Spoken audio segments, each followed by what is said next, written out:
Great stuff. Thanks, Richard. So I'll scroll past this terrible joke.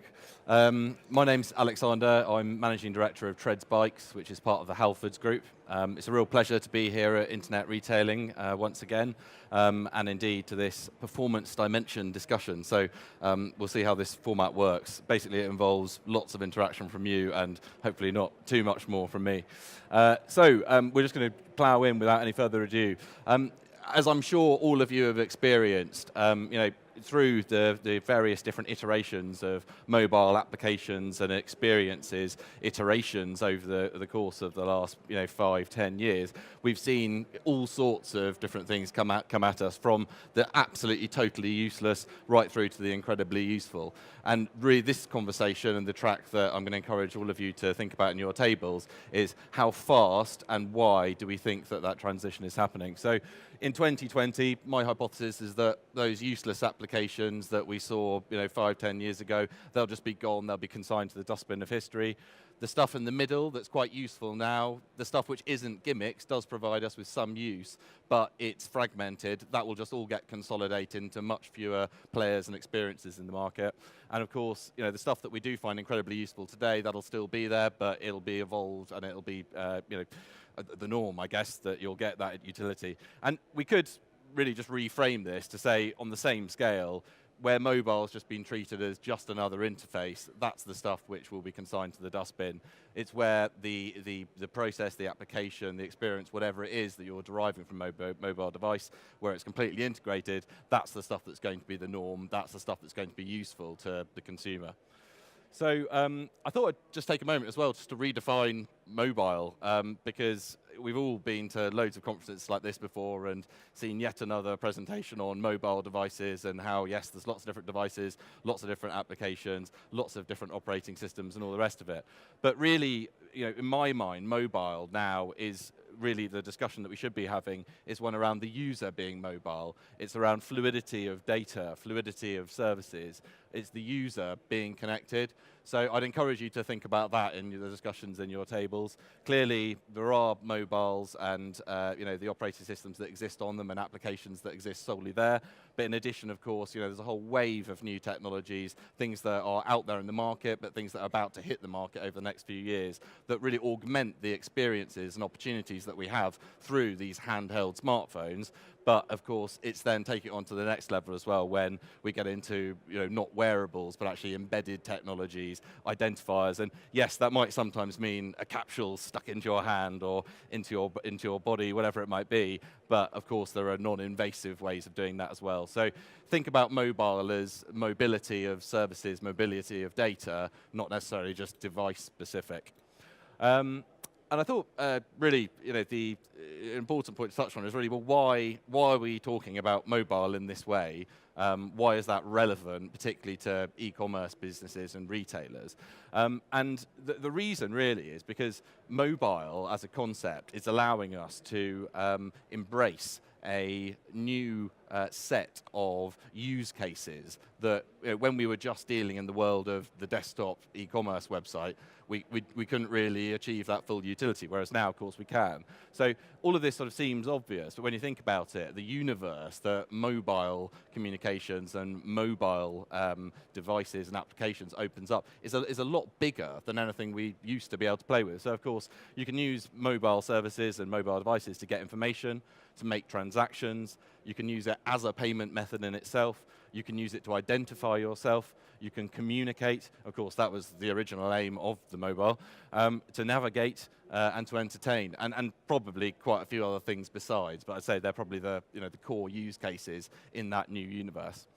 So I thought I'd spend 1 minute just explaining about usefulness. I'm always a critic of apps and experiences and devices that are a bit gimmicky. They have some vague use, but they don't really fully solve a problem. The best solutions are ones that either give the customer, the user, some utility that they didn't know they needed, and now, of course, they completely rely on it, or it's an existing problem, and this is just a better way of solving it.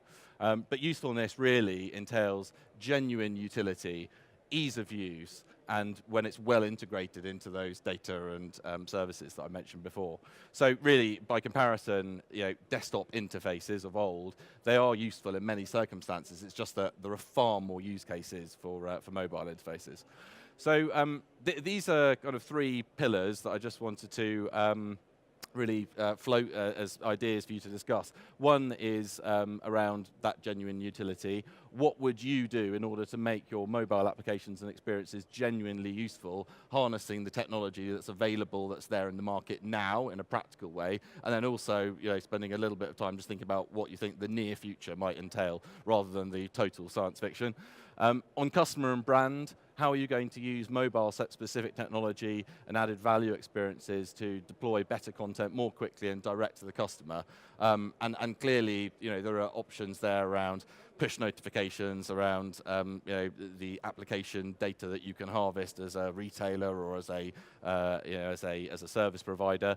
But what are the innovative ways of doing that? And then finally, around technology delivery, an awful lot of businesses and e-commerce businesses and retailers specifically do still have not necessarily legacy technology stacks, although many do, but indeed they'll have technology stacks that are focused around specific points of delivery. And having a e-commerce platform that delivers a desktop and mobile experience isn't necessarily saying, well, that's a diverse platform that can now support multiple interfaces in future. I'd encourage you to think about how can you boil down that technology stack to simplify it, make it more abstract, so that you can support mobile services of the future. So it's over to you now, really. These are the discussion points to go through, share knowledge and advice and thoughts and case studies amongst yourselves, and we'll have a recap in, I think, 10 minutes. Is that right, Richard? Yeah. I have a site that's very heavy with images, and that will tend to slow down on mobile use. Is there a software out there, does anybody know of, where you can process those images to make them sort of so that people, when scan through, it makes it quicker, because you want to still keep the images, but that's my question. Is there something out there to help on a site to make those images compressed in some way when people are recognizing it's on a mobile? Yeah, these there are a number of different software partners that you could use for that. But aside from sort of naming specific ones there, I mean, there are of course HTTP mobile website tools that will effectively just reduce the weight of the images. There's then lots of different caching services as well, and particularly sort of edge caching services that might well speed up delivery of content for some of your users, and that helps on mobile as well. And then thirdly, it's also quite based on what the medium is that you're using. So, for example, if you're using a progressive web app or a mobile native application, then lots of content downloading can always be going on in the background whilst the user's consuming other content. So there are lots of ways to speed up the delivery of content. It's an interesting one, though. I mean, that used to be such a big concern for so many of us. However, again, it's just my opinion, but I suspect that if not now, really, for a lot of users, but in the very near future, that's going to be a very, very minor concern, if at all, just because of the delivery and rollout of ultra high-speed networks across the country. Yeah, hope that's helpful. Yeah, good answer. Any further questions over in the far corner? Trying to keep you fit. Don't need to run.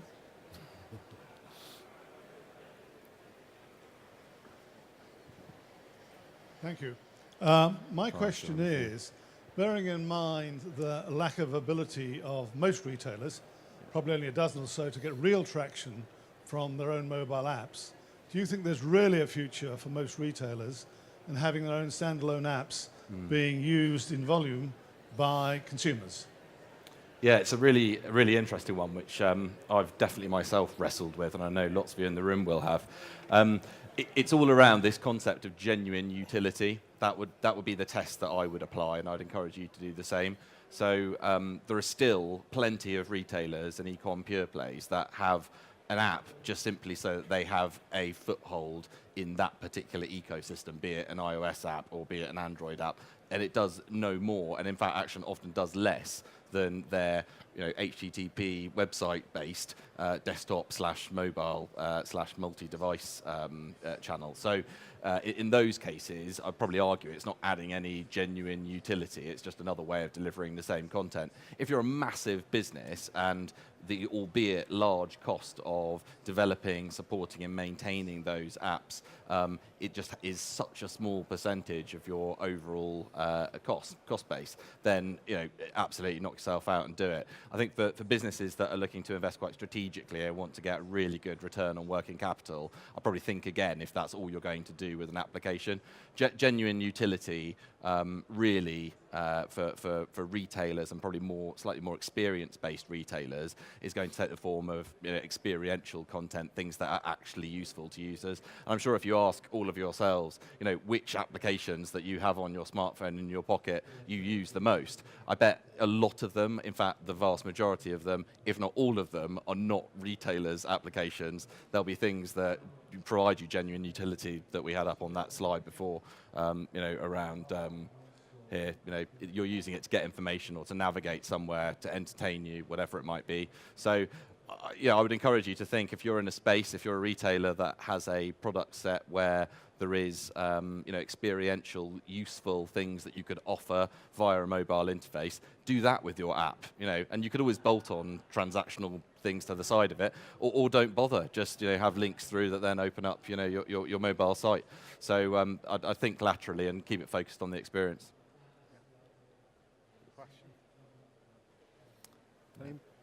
Did everyone enjoy that discussion? I saw a couple of hands go up over there, but anybody voted down? I can't actually see. We got someone over there? I can't see anyone. Sorry, Any more thoughts from anybody? Just one while we're waiting. You put up that slide thinking about all these different, if you like, use cases. Where do you think, and where for yourselves, bear in mind the infrequency maybe of the purchases that you're dealing with, where do you think you're investing most effort to try and engage more from a mobile point of view? Yeah, I mean, for our business at Treads, we're obviously selling a product that is very much part of our customers' lifestyle, and indeed, when they're purchasing their first bike, it's sort of the gateway product into this whole world. So we really want to capture that customer for their lifetime. So the work that we're doing around our strategic development of applications and things at the moment is all around how are we going to deliver experiences that help to lock in customers for their lifetime and provide this genuine utility around experiences. So if you think in the cycling world, what apps are people into? The obvious one is Strava, because it's just it's a great experience. And if you're a cyclist and that's your passion, that allows you to tap into that passion and share it with others. So it's really, really engaging. So I think I'd always hold them up as a great example of as a highly experiential, engaging app. And we're not looking to do the same thing. We're looking to do other things, but it's that sort of experience. It's that sort of thing to build that loyalty. Fine. Wonderful. Any more questions from the floor? Oh, you're allowed. You're allowed. You put your right hand up this time. You put your left hand up last time. Double whammy. You get two questions. That's okay. I saw something come through the other week, and it was actually to do with bikes. That's what it really went. And it was augmented reality. It looked like just rotational photography. But is that something you're doing, or can you tell me a bit more about that, please? Yeah, of course, yeah. It's definitely a consideration. There's quite a high cost of producing the content required for really engaging AR experiences. And again, a lot of the things that have come before have probably fallen into that gimmick category that at the start of the spectrum that we went through earlier. But certainly, look, the really positive use cases there will be where you can either visualize yourself with a product, using a product, or getting some other kind of utility around how you're understanding that product, if you like. So in our use case around bikes, of course, there's quite a lot of interesting features and technical specification things that are perhaps explainable using AR as the medium to do that. Yeah, it's definitely something that we're considering. Okay. Yeah. Any more? One at the back. Yeah. Middle table. Just out of interest, while waiting, are you considering using VR and AR then?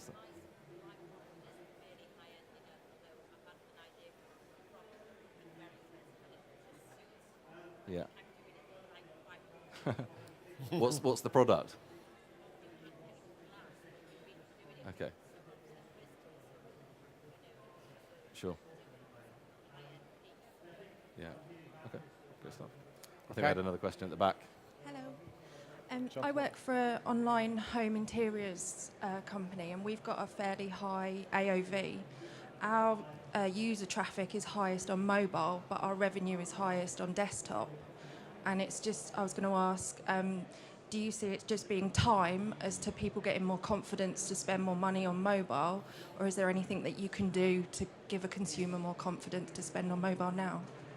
Yeah, loads of things, and the dynamic will be particular to your business. But if you're seeing a lower conversion rate on mobile devices, that could well be because your customers are using it as a research channel before then buying later, and for whatever reason your demographic wants to buy using a desktop or other device.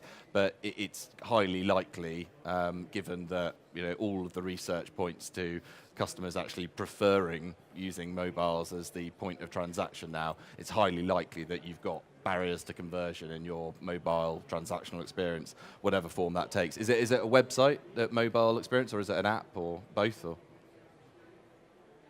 sorry, I don't think we can hear you. You've got. Yeah, it's mobile ready, but it is a website. Yeah, mobile website. We don't think, like your original point about an app, I don't see the point in us having an app unless we go down the route of AI, where you can see the products within your living room, etc. Yeah. At the moment, it would just be a shopping app, and I don't think the expenses can be justified. Yeah. I mean, like I said before, I share the same attitude. If you can't add genuine utility, then don't bother with an app. Keep your focus on providing a great transactional offering through your either responsive or adaptive, mobile and web experience. But you're clearly concerned about your conversion rates on mobile, so I'd encourage you to go back to that as a user. Crawl all over it, look through the purchase journey and all of the obvious conversion rate optimization tactics that you could take there. There's plenty of stuff about that on the net, so worth going through. Yeah, great stuff. Any others? While we're waiting, just another quick one. Yeah, of course. Apps, progressive. Where do you see that journey over the coming years? Yeah, I think it's. Basically the question is which technology do you back and when? Because clearly there's been a very, very rapid transition through desktop based e-commerce, desktop/mobile based e-commerce as separate silos, responsive and adaptive web technologies. Then you've got mobile apps feeding in along the bottom with multiple different devices, multiple different operating systems. So from a technology perspective, I think it's fair to call it a mess. You've got a number of different things to consider and a number of different channels that you could possibly invest in, support and maintain. There's been those that have been quite cautious and reserved, and then there's been those that have obviously wanted to be at the forefront of innovation, and already not less the innovation, just the forefront of adopting, if you like. The latest bounce that you're talking about is obviously the harnessing the power of all of the additional use cases that you get from mobile that generally seem to come out of at this stage, really, in the evolution cycle, are coming out of the device abilities, if you like, that you have on a smartphone. So the camera, the accelerometer, GPS tracking, identification via many different means. So they're the things which we're gaining utility from as customers, and of course what retailers and other businesses are trying to grab a hold of and use as useful data inputs and outputs. So I think progressive web apps are a really interesting development. Effectively, it's allowing businesses to tap into a lot of the use cases around mobile device abilities and get them through a more standard HTTP stack.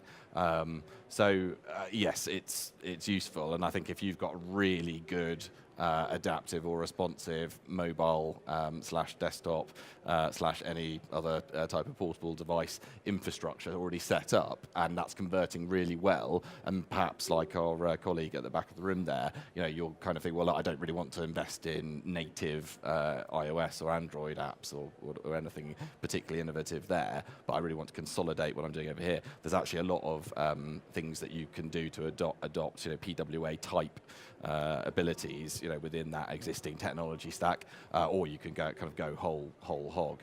I mean, we don't know yet where that's going to end up. I suspect that, a lot of people in the technology world, I just think PWA is just a tag that basically you're slapping on, extended functionality that you can get from some web browsers. Yeah. So, depends what tech camp you're in. Yeah. Okay. Unless there's any other burning questions, would you like to say any thoughts, any bigger thoughts? Just a couple of sentences, really. Look, mobile's really empowering to the customer. It's really empowering to the retailer, to the e-commerce pure play, whichever you are. So have a really good think about how you're going to develop your plans in this area.